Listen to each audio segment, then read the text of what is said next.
what's her Facebook, IG, YouTube, wherever you look at this at. Y'all check this out right quick before I get started. Because in America, it is what it is. And there's a solution for us. If we had a power base together, where we have much different conversation than me having a conversation by myself, trying to change America by myself. If I come with 40 million people, it's a different conversation, right? It's just how it works. I can affect. Did y'all hear that? I'm gonna play it one more time. Make sure everybody understands what he just said. We had a power base together, where we have much different conversation than me having a conversation by myself, trying to change America by myself. If I come with 40 million people, it's a different conversation, right? I gotta turn this up. Make sure y'all heard it. I'm gonna play it one more time. With a little bit more volume this time.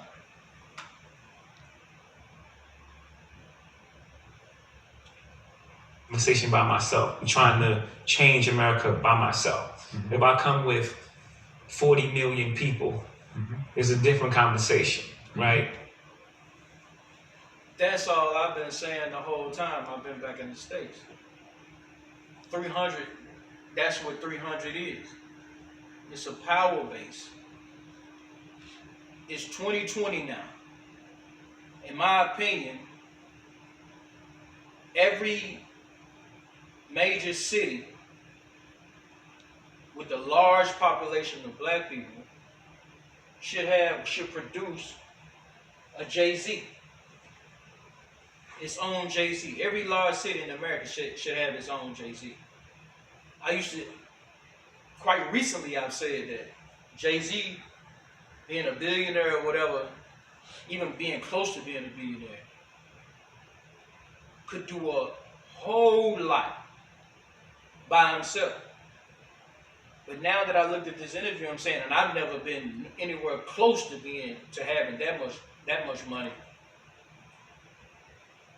It's even difficult for somebody like him with the amount of money that he has to make a change. And the only way I can see that possible is because, like in the position that he's in, he still has people that is considered to be over him because he's in the entertainment industry. The only way that we can get a free thinker, somebody that can move without having to answer to people or be worried about if they're going to cut his water off like they doing Nick Cannon, is for the people to produce their own Jay-Z's in their cities. That's the problem. We have to learn how to create our own millionaires that we know have our best interests at hand. People that know me know, like, it's not a lot of people that I deal with, but the people that I deal with know that I'm fair and I'm a giving person, and I help anybody if I know that they're serious about what they're talking about, what they're doing. Even though I'm not in a rich person's shoes or a rich person's position, that I do have, I'm willing to share with other people and give to other people so that they can come up and come in a better position than them. So these are the type of people that we as a collective, as a community, should put the money in their hands. Like he just said, as a collective, then we can form a base. What he's saying is true, but we need that throughout the country. Like I said, it should be a Jay-Z-like figure coming out of the black community in every major city in America. Then we would start making progress. Then we wouldn't have to worry about somebody like Joe Biden picking a person that is going to divide black people.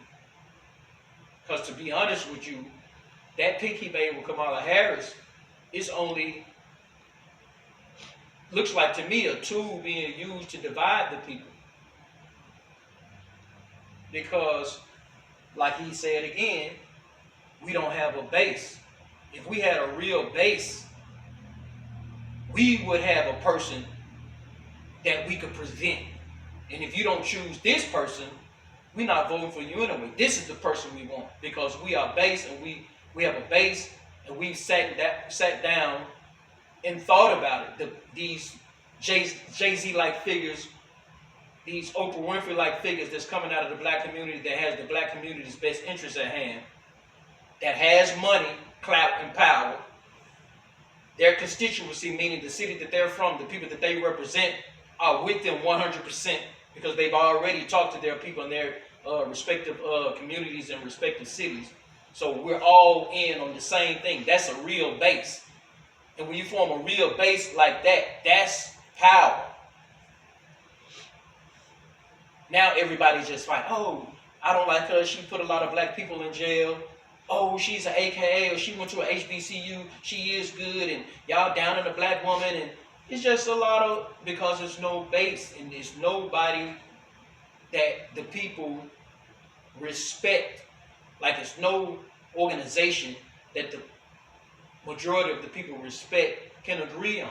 If you had an organization that everybody in the black community respected because of the work that they were doing throughout the communities and the cities in America, it will be a no-brainer. We'll have our own, probably our own person running for president, let alone vice president,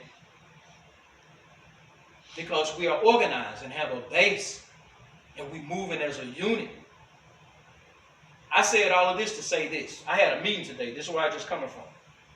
I'm coming from a meeting. I've been waiting on this meeting for a while. I've been telling people that I had something in the bag that I was about to let out. So I was supposed to be getting the money. I got a movie script that I've been pushing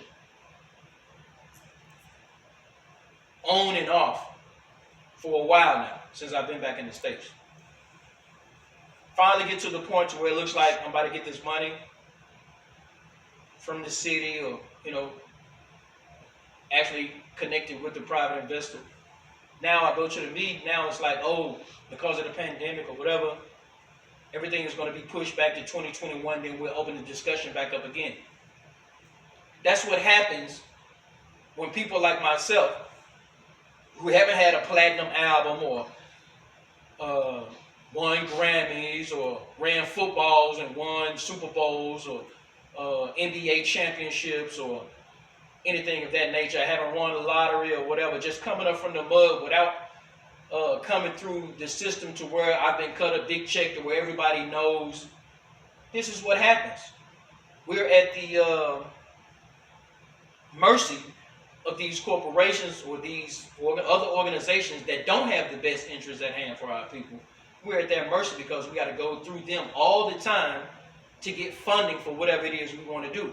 Why can't we just go to the people, straight to the people? Why do we have to always go through them?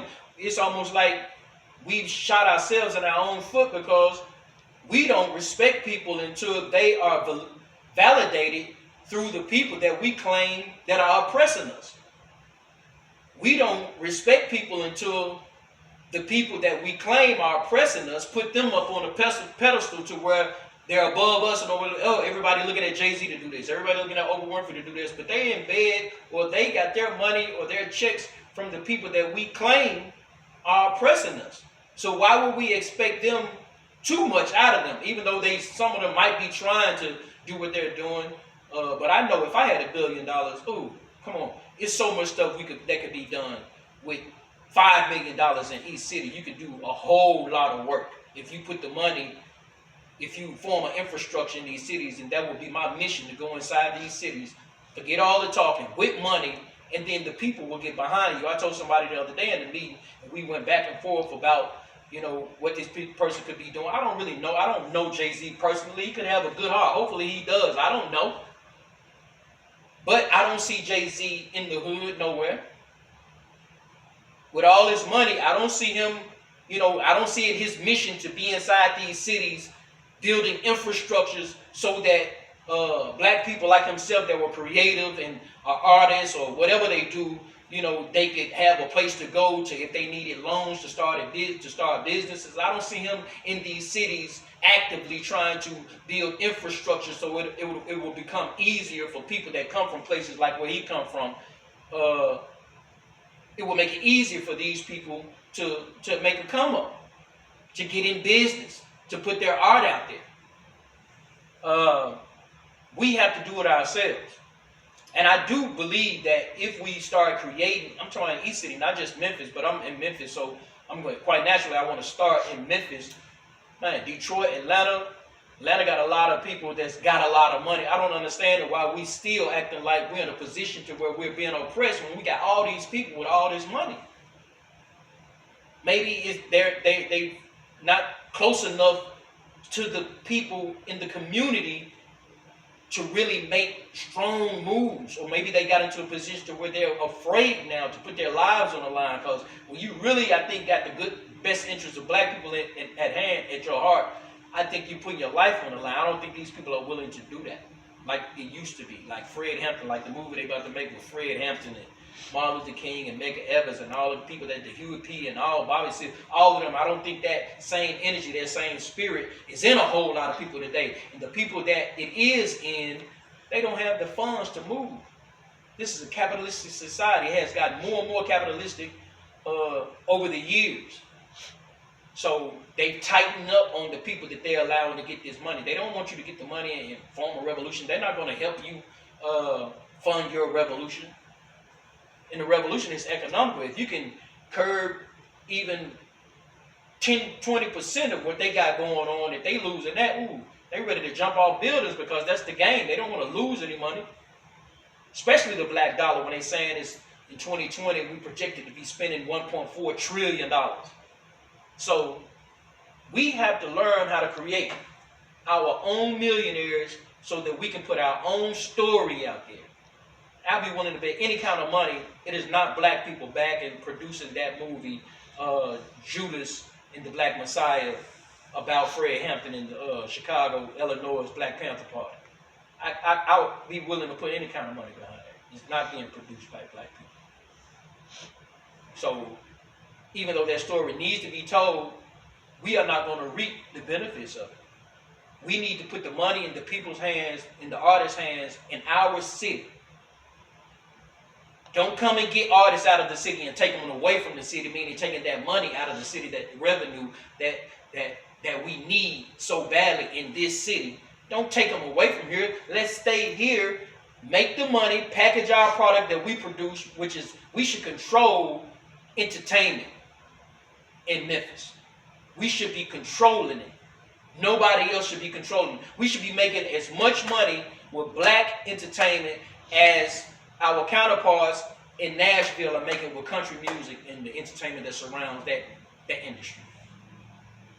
They're right at $1 billion probably in that industry in Nashville. Why are they making that money with what they do and we're not making that same amount or even more with what we do here in Memphis right down the road?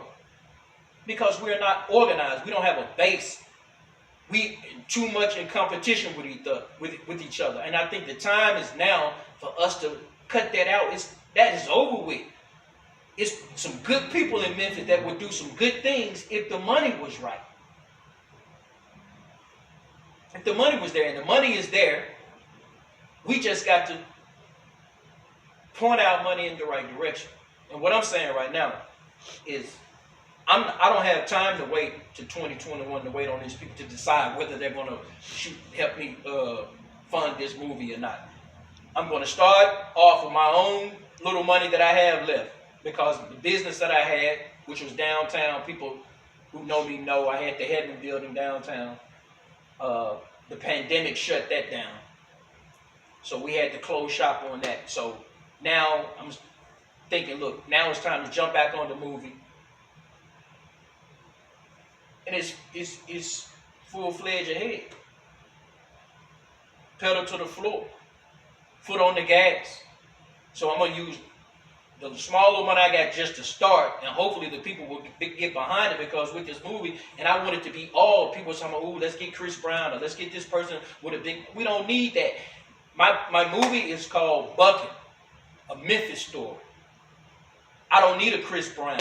We don't need one of these commercial celebrities to make it big. The dance is big on its own. Some of these local entertainers are traveling overseas and giving juking classes and bucking classes all over the world. Lil Buck has gone all over the world representing Memphis with bucking. This is something that we created that has a potential to be stolen from us, like the music that we created called crunk music. Stolen from us, and we just left in the dirt. Pimp C was talking about that before he passed away. We created that here in Memphis, but we didn't reap the benefits of it. Not truly. Because if we did, it'd still be going without stopping. So many people will be able to feed their families from that. If we had an infrastructure set up here in Memphis to where we package, market, and promote and sell our own creativity right here in Memphis, we have enough talent in this city to do that and reinvest money back into our community so we can clean it up and make the crime level go down. The more you clean up, the more money you invest back into the community, the more you combat crime in these impoverished areas in the city. That's my solution. But the person that does that is going to have to come straight from the people. We can't expect these artists to do what we can do because somebody else is signing their checks. Of course, you look at their videos and everything, but those people who put that money behind them to put them in your face so that you can watch their videos and run their numbers up, they are loyal to them. Same way with these politicians. They're going to be loyal to the people who are funding their campaigns. So what I'm saying is we got to learn to fund our own projects and we have to learn to create our own millionaires who we know have our best interests at hand. I'm one of those people. And I know a lot of people out there that have the same heart and the same drive if we begin to start funding ourselves.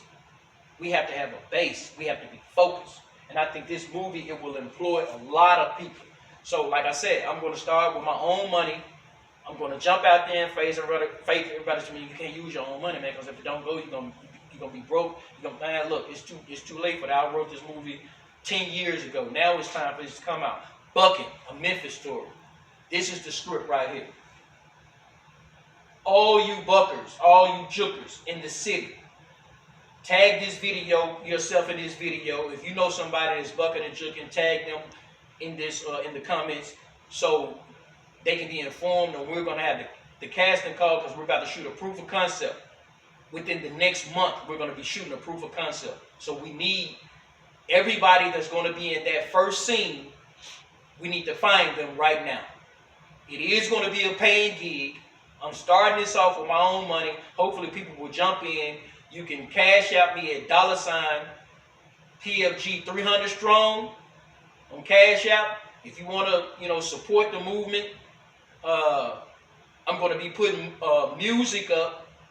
So it's not, I got a website. We're going to be putting music up on the website, www.300istheway.com. You can donate on the website, or you can purchase something, which is some local talent music coming from directly out the city.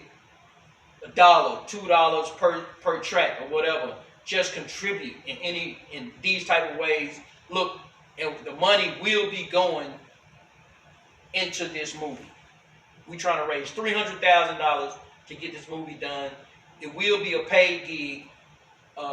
We're looking for actors and actors, but first we're going to start off with, I got to get all the jugglers and the buckers who are going to be, the dancers who are going to be in the movie. I need to get that casting out the way first. So tag everybody you know in the city of Memphis that you think can dance, is one of the best dancers. It's going to be a movie. It's going to show real Memphis. We're going to have real Memphis people in the movie so that it won't, not to put any shade on Hustle and Flow, but everybody from Memphis know that this dude didn't sound like nobody from Memphis. So it's not going to be that type of movie. It's going to be a real Memphis movie, grimy how it is out here on these streets, but with a good story, a good plot, protagonist, antagonist, and all within this movie. We're going to just put all of the Memphis talent on display. The actors and actresses here in the city, the dancers, the music, submit your music too. I'm not ready for that yet. I'm just looking for all the dancers now. I have to find the dancers that's going to be in the movie. So, look, man, it's time for us to do our own thing. I'm putting myself out there. I've been holding the cat in the bag for a while. Now it's time to let the cat out the bag. It was a sign today in front of my house the last couple of days in this week telling me it's time to let the cat out the bag. So here we go. I'm letting the cat out the bag. We're about to do this movie. It's going to be Memphis produced, Memphis made, and everybody in the world is going to have to respect it. Bucket, a Memphis story. Tag all your dancers you know. Look, let's get this thing started. The casting call is going to be within the next 2 weeks. Positively, we're going to be casting for dancers. Look, love y'all, man. Memphis made everything from now on. Y'all get in on it. We trying to get 300,000, man. $ PFG 300 strong. One, love, King Flip 300.